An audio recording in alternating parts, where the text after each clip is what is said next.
How did the gospel spread throughout Aotearoa?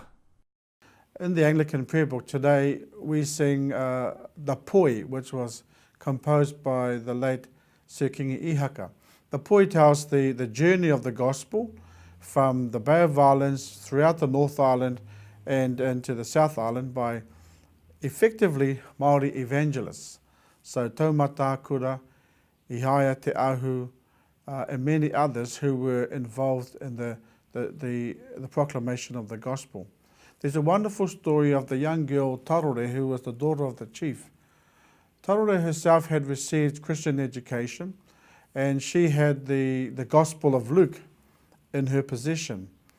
And unfortunately, quite tragically, a raid took place, and she died as a result of that raid. Now, the gospel, though, that was in her possession was taken by one of those who had killed her.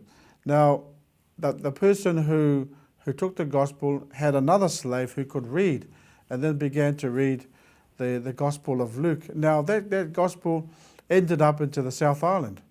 And so wherever it went, there was this way in which those who heard the gospel being proclaimed for the first time began to accept what the gospel, the essential message of the gospel was teaching.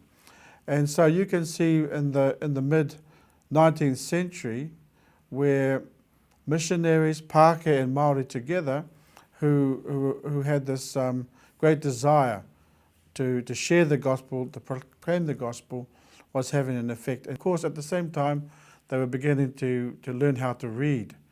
And that really was the way in which the printed word became to be circulated around, and more people could hold the Gospel of Luke or other printed material with the message of the gospel, and it just began to just spread and keep on going, and to the extent where there was probably no area in Aotearoa that had not had some exposure to the gospel by the end of the 19th century.